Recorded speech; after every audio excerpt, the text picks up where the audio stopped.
Hey, this is John. Welcome to the Breakthrough Creative, where we talk about the business of art and the art of business. And there are times, oftentimes actually, when I have a guest on to hear about their career or to hear something specific pertaining to business and art. But today, I'm going to be the guest, and I'm going to share about my journey into airbrushing and making money airbrushing, in particular up to this pivotal moment in my career where I made $11,000 in 1 month airbrushing T-shirts.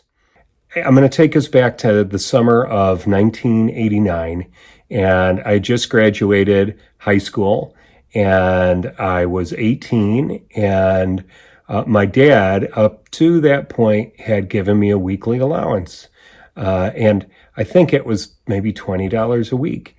And it was because I was a good student and I did my work and I didn't get into trouble. And I didn't really have many jobs while I was working at school because I was doing schoolwork. So as soon as I graduated, one of the gifts my dad gave me was to take away my allowance. And I mean it. It was a gift. I was not happy about it at the time. It felt unfair. It felt wrong. I was frustrated, but I had to figure out now how to make money. And it was an incredible gift that my dad gave me. And, he was a good guy. He wasn't a bad guy at all. He knew what he was doing. He knew that I needed to struggle to start to earn. So I, was racking my brains with, what can I do? How can I make a living? And there were some frame shops nearby, meaning people who actually framed artwork. I think, Michael's stores or Hobby Lobby do a majority of that for people now, but you couldn't go to one of those stores because they didn't exist back in those days, at least not where I lived. So there was like Deck the Walls and a couple of other framing shops around and specialty places. And I actually worked at one for a couple of weeks and then I quit because I couldn't stomach it. And funny story, the owner told me, he said, "You're going to quit in a couple of weeks." And I said, no, I'm not. And sure enough, I hated it. And then, there were sign painters around, and that seemed like it was starting to change because they were starting to get into vinyl and letter cutting. And that really didn't float my boat either. So there was a guy at the local mall who airbrushed T-shirts, and I would stand and watch him and I would talk to him here and there. And he knew that he looked at my artwork. He was kind enough to do that, but he kind of kept me at arm's length because as he said, he really didn't want any competition. So he wasn't going to be a help to me and I wasn't going to go work for him. And then I found at another local mall, an airbrush T-shirt shop had opened up, and that was all they did was airbrush T-shirts. And it was downstairs in there was this part of the mall called Peacock Alley. This was Ford City Mall in Chicago, and it was just this big sprawling mall. And then you'd go down underneath into this area called Peacock Alley, and there was this airbrush store. And so I would hang out and watch there, and I started talking to the airbrush guys, and they were really cool, as opposed to the guy at the other place. And they'd let me hang out, and then they would have me, try the airbrush here and there. And I decided I was going to make a living airbrushing T-shirts. Like that was probably my surest, quickest way to making some money as an 18-year-old kid. And I'd had this airbrush that my father had given me as a gift. I guess my mom and dad both gave me as a gift. It was either for a birthday or I think it was maybe for Christmas in 7th or 8th grade. And, it was great. It was a Badger airbrush. It was a Badger 150 model, I believe, and it was a double action. And so this is actually here a Badger airbrush. It's called an Anthem, and it's also a double action, just meaning that, you pull back on the trigger and you can push down. So you push down for air, pull back for paint. It's a whole long story I can share another time. But I had this airbrush that I think I had tried haplessly for maybe an hour or two or something when I was in 8th grade, and I didn't know how to get it to work. So I just put it away. I think I cleaned it because you got to clean your airbrushes or you're going to have a nightmare, okay? So I think I cleaned it, and what I did put it away. And then when I pulled it out, sure enough, it worked. It was clean.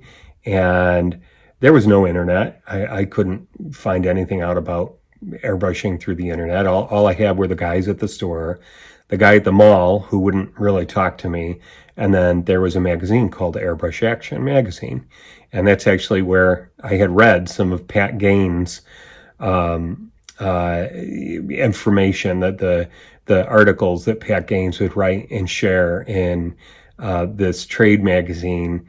And if you want to hear more about Pat and his journey into airbrushing and what it has meant to his life and how he's built his business on it, you can go to episode 33 and hear my interview with Pat. It is well worth it, okay?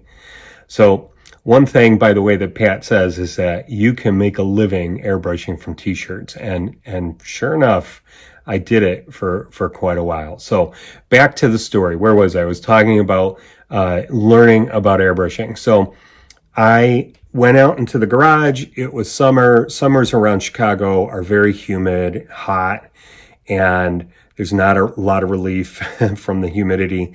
And I'm out in the garage, and I had these plywood sheets. My dad just always had 4x8 plywood sheets around. And I asked my mom if she had any old bed sheets that we weren't going to use anymore. And so she would give me these bed sheets. And I think I would actually staple them to the plywood. And it was, it was plywood like this. And you can see some airbrush samples if you're watching. You can see some airbrush samples up behind me. But what I would do is I would staple those bed sheets onto the plywood, and then I would start to airbrush. So I would have my black paint, and I would be airbrushing and working on lines and working on control and working on letters and working on portraits and working on beach scenes and, whatever it was that I felt like doing that day. And I got to tell you, when I started, I was so bad. I was really bad at it. And this is probably lesson number one of this episode today is when you start, you're going to be bad. Okay? When you start, you're going to be bad at something. You might be a better breed of bad than somebody else, but you're probably going to be pretty bad at something. And so you've got to just commit to the process. And that's what I did. And why did I commit to that when I hadn't really committed to anything before in my life? Well, it was because I was desperate. I was desperate to not work at some job that to my 18-year-old brain felt like death. I did not want to work for somebody making $5 an hour doing something that I hated to do. I'd rather work 20 hours a day doing something creative and artistic, making $3 an hour, if that's what it ended up breaking down to for me, or less, if I could survive on it. So that was like a really cool problem to have, to be so desperate and so cornered and not have any other options, that I had to decide and determine that I was going to become good at airbrushing. So I put my head down and I went to work every day. I probably practiced, and I'll call it work. I worked for free for 8 hours a day. 8 hours a day, going in there, spraying, getting frustrated, knocking stuff over because I was frustrated, learning that because of the humidity in Chicago, water would get into the line of the airbrush hose, and then that would get in and mix with the paint that was spraying through the airbrush. So if you add more water to what you're airbrushing, it really thins it out, right? And you end up with an absolute mess on whatever it is you're airbrushing. And so it's like, man, you learn that you need to get a water trap in your line. You learn not to drop your airbrush so that you don't bend the needle that sits inside the head assembly of the airbrush, which is what allows you to make all of these fine lines. Because if you bend that just a little bit and the paint is spraying over it, the paint goes at a totally bad angle and you just got a mess, and then you've got to work on straightening the needle out or sanding it down or getting a new needle. And they were like $3 a needle, which, if minimum wage was $5, that's more than a half an hour's worth of work at the time. That's how expensive they were. So, here I am working all of this stuff out, being frustrated, but being disciplined and being committed and determined that I was going to make something of this. And so this went on for a month, and over the course of that month, I really didn't create anything worth talking about. But after that month, I got a little bit better. I had a little bit more control, and I had more of my equipment in place that I needed. And I decided that I was going to go out and buy some little kid shirts and spray them up and try and sell them to the neighbors. And so I airbrushed up, at the time, Teenage Mutant Ninja Turtles was big. So I airbrushed up these like Teenage Mutant Ninja Turtles, and they wanted them. And so I sold them for about $4 a piece, which was nothing, but it paid for paint and it paid for some material. And here I was, I'd made my first sale, and I was like, okay, this is cool. So the whole time as I'm working on getting better at airbrushing, I am still going over to Ford City Mall to take a look in this airbrush shop. And now I've gotten to know the main airbrush guy better. His name was Scott. And then there was an assistant there, and his name was David. And again, they were so cool. And they saw my process, and they saw that I was getting better. Now, the next part of this story is where I'm going to tell you all about opportunity meeting desire. So I had this desire, right, to be an airbrush artist and to make a living from my art. So that was the desire, right? And that's what I'm working toward. Well, Scott, who was a killer airbrush artist, Scott could actually take his airbrush and he could spray the air through it, and then he could get his finger on the front of the head assembly and squeeze notes out of it. So it would be like he could play squeaky versions of Beatles tunes. That was really cool. You know, I'm getting to know these guys better, and so their boss comes to town. He knows that Scott the airbrusher wants to get back home. Scott made no bones about it. He was fed up being away from where he had originated. And they had a shop there, and that was like his place where he worked. So the boss started talking to me about airbrushing for them in Chicago. And I'm like, yeah, that'd be great. I'd love to do it. So he said, okay, I want you to come down to our shop down in South Carolina for a week. And I just want to, I want to get to know you. I want to see the work that you do. And I said, okay, let's do it. So I got hired. So I had this desire meeting opportunity, boom, and it all came together. And now here I am, this 18-year-old kid, and he rented me like a sports car, and I drove down to South Carolina, and I found the mall, and I stayed in this apartment down there with the boss and with the other airbrusher had come down, Dave, with his fiance, and it was the first time I'd been away from home. It was the first time I'd ever driven across country. It was the first time I would work all day. Like I would be in the mall from the time they opened till the time they closed. So like from 10 till 9 during the week. And by the end of that week, the boss liked me so much and liked the work I was doing that he sent me back to Chicago, and he said, okay, you work the shop. So I had this job. And so I'm there with David, and David has brought up his fiance at the time, and worked, I want to say it was a couple of months there. And then I ran into some shenanigans with the owner, and the owner was not going to pay for medical benefits. He wasn't going to give me insurance. And he didn't want to pay more per hour then, so I could go buy my own insurance. I learned something really valuable there. I learned that people don't always live up to their words, and then you've got to decide what you're going to do with that. Are you going to just be okay with it and stay the course? Are you going to make demands for some other kind of changes and walk? And, in my case, it's going to be different for all of us, right? But I felt disrespected. I felt lied to, and he wasn't going to make any changes at all. So I quit. I don't think he thought I was going to quit. So, he called he was hoping to call my bluff, but I wasn't bluffing. So I walked away, and he said some nasty things to me. And it's like, okay, well, what are you going to do about that? And the shop actually ended up closing down because everybody went back down, and I think there were some other issues going on where some of the other people left. And so, business is precarious. There's always a lot of things that can turn on a dime. But what I needed to do at that point, because now we were moving into the fall, and Christmas is closing, I needed to get into a mall somewhere. So I had my equipment. I had bought some additional airbrushes because it's so hard if you've got one airbrush to run all the colors through it, because you got to clean it out for white. You got to clean the black out of it if you're going to use any other colors. So I needed like 8 airbrushes to be able to work with, and that meant I needed 8 airbrush hoses, 8 airbrush bottles. I had to get all my paint together. And anyway, I found this.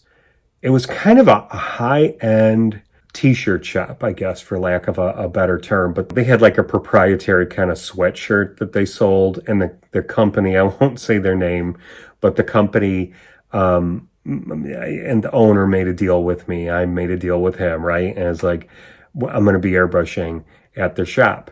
And so I would set up at specific times, and they would try to funnel people to me so that airbrushing would be sold to help sell their products. One of the coolest things about Airbrush is that it's a real impulse buy. Somebody can walk by you and they've never thought about airbrushing, and then they see a juicy looking design and they see you creating it and they want it. So you have this impulse component to airbrushing T-shirts that is just amazing. So I ended up airbrushing T-shirts at this company over the Christmas season, and I learned a few more things. These guys, it seemed like they didn't really respect me, and I don't know why.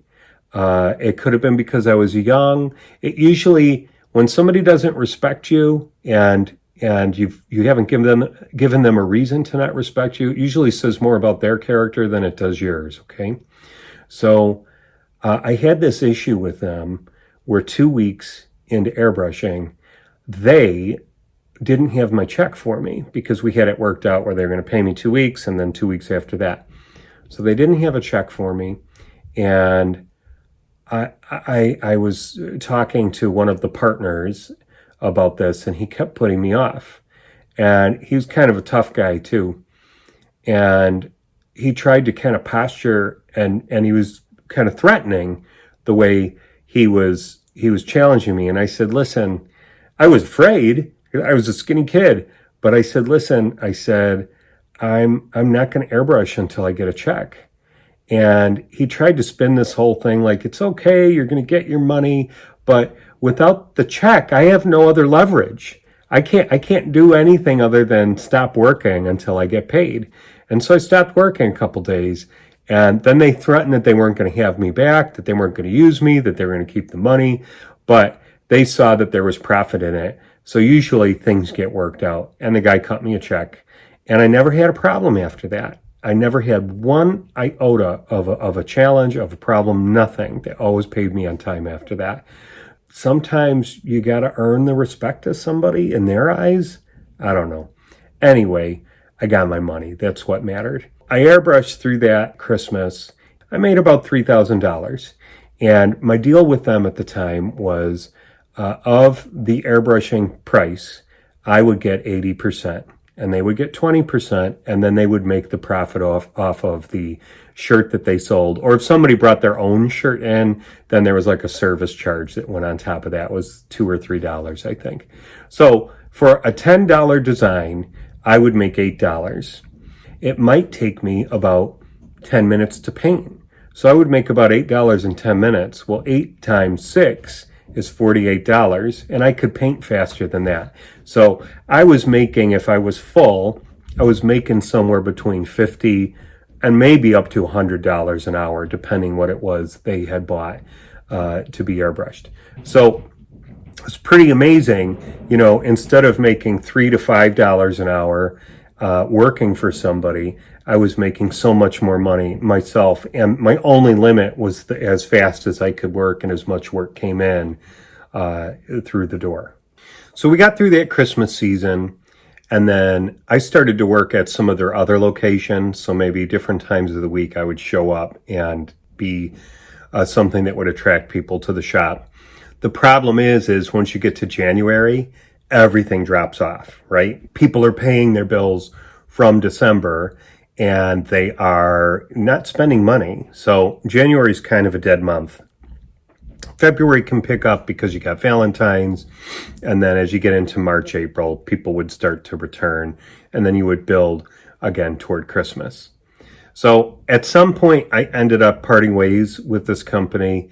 I can't remember why. I don't think there was anything bad going on. I think actually I just wasn't making the money I was hoping to make, and so I ended up leaving there, and then I was eyeballing my next location. Where could I go work that would be like my main hub? And again, where I was at, there were several big malls around.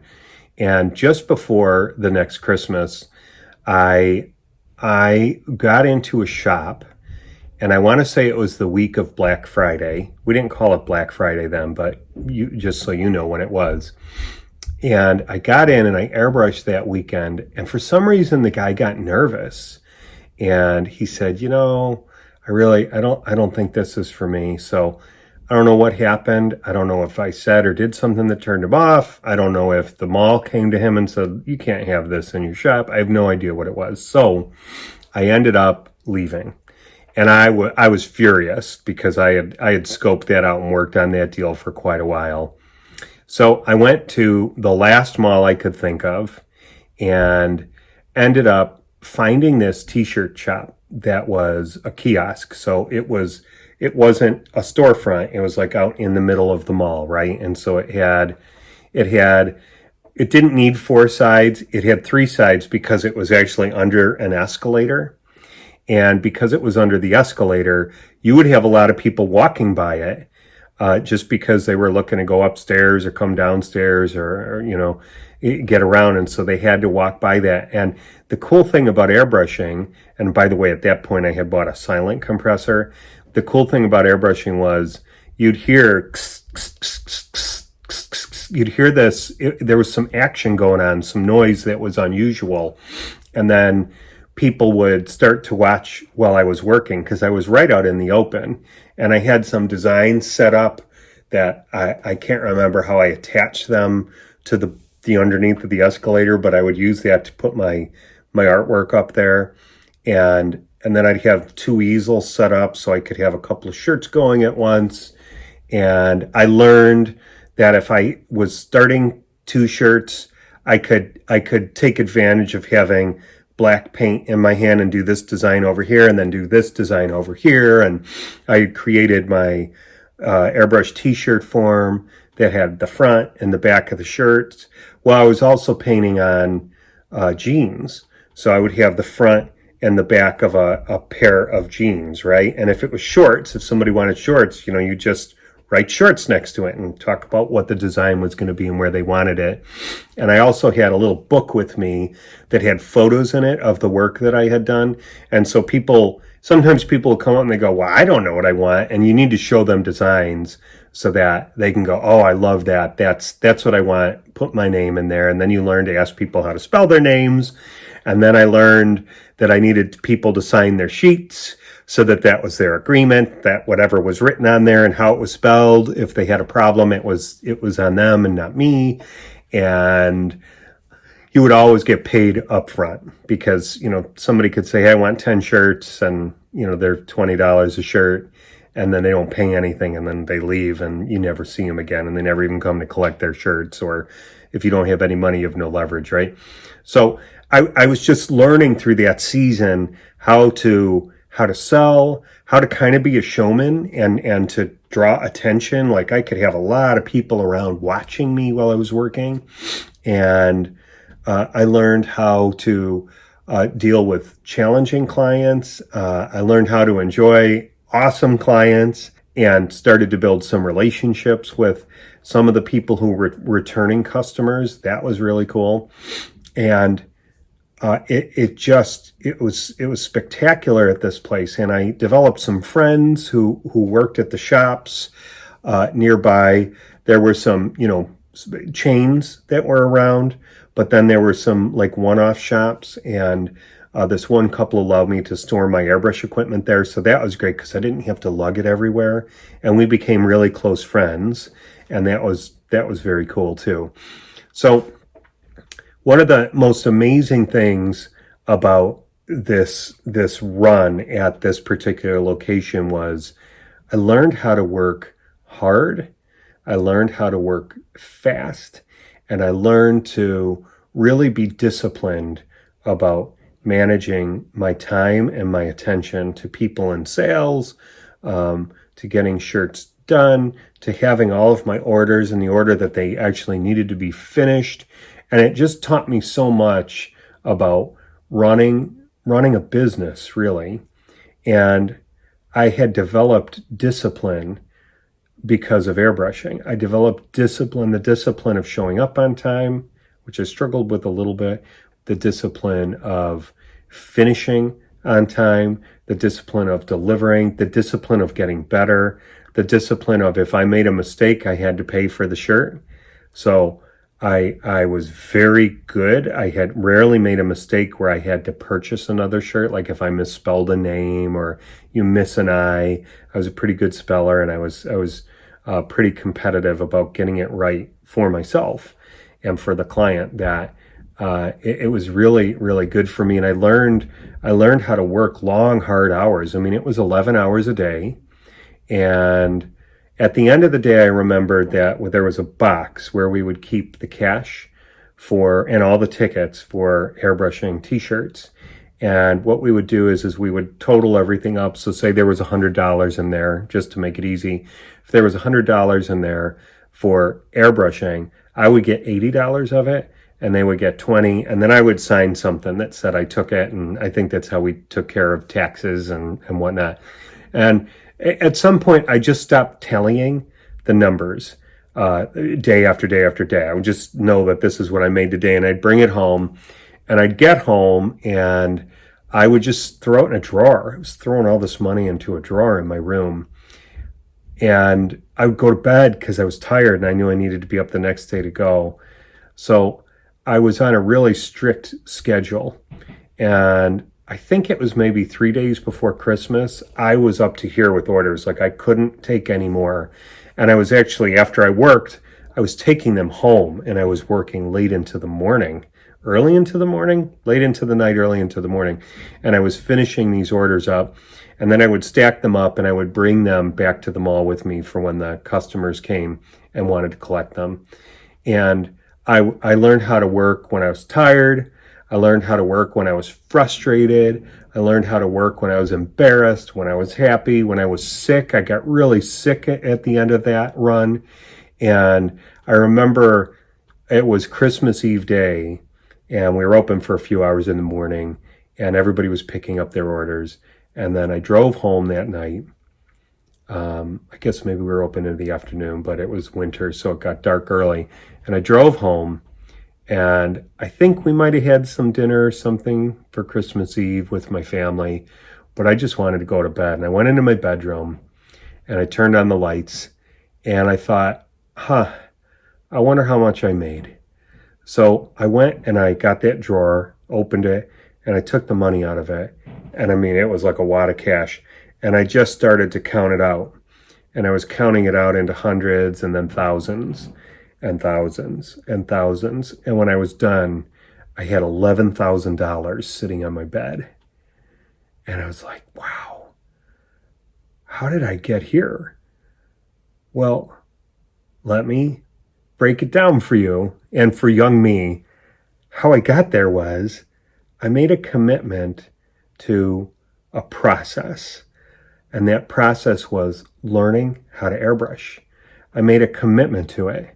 Was there promise that I was going to become excellent at it? No. What was the promise? Well, there was no promise.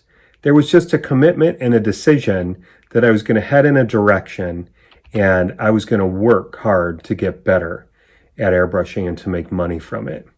Now, does that mean I'm lucky? I don't think so, because airbrushing is actually a skill you can acquire and get better at. I have some definite artistic raw talent that's in there, but our talent can only take us so far, and we've got to work hard at it to cultivate it. And the other component to this is I had an opportunity arise that I was prepared for. Maybe you've heard in some other older episodes where I've asked my guests, what do you think talent is? Like, how much talent do we need? Or is it skill? Or is it, what do you think about luck? And I'm not a big believer in luck. I'm a believer in being prepared for an opportunity. Maybe there's luck. Maybe you go and you gamble on a machine, right? And you pull the arm on it and you end up winning $5,000. What skill was there involved in that? That's pure chance.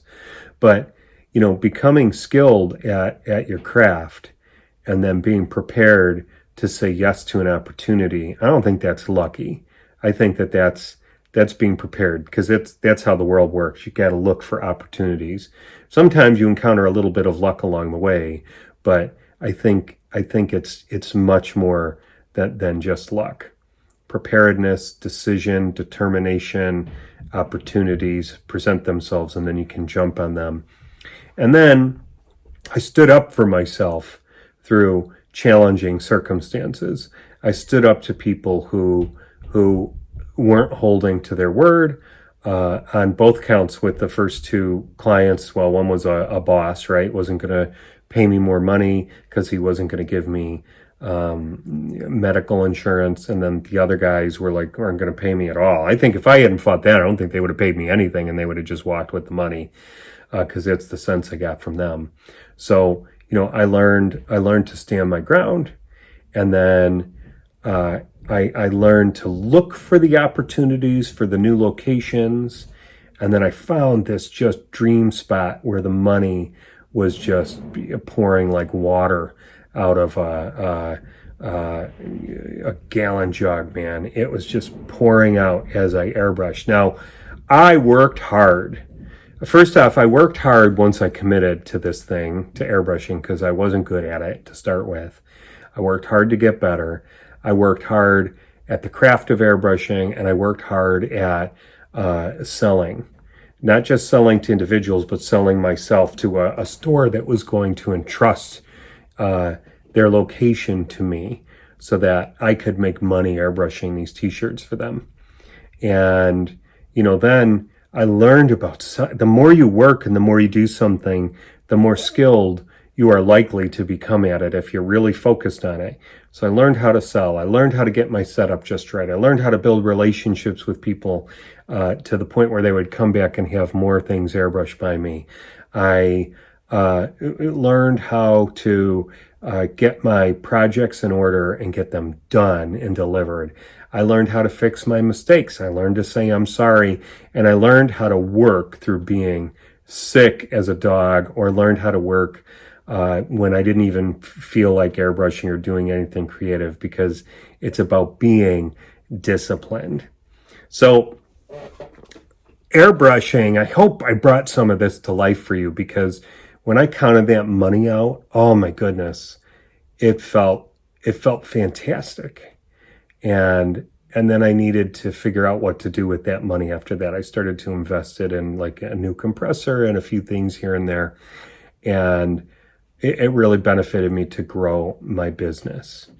So that's my story around airbrushing and making $11,000 in a month. Did it happen right away? No, it happened over the course of a couple of years, right? But when it happened, boy, it came fast, and I was prepared for it, and I really enjoyed the benefits of all of my work. I reaped a harvest of hard work in airbrushing T-shirts.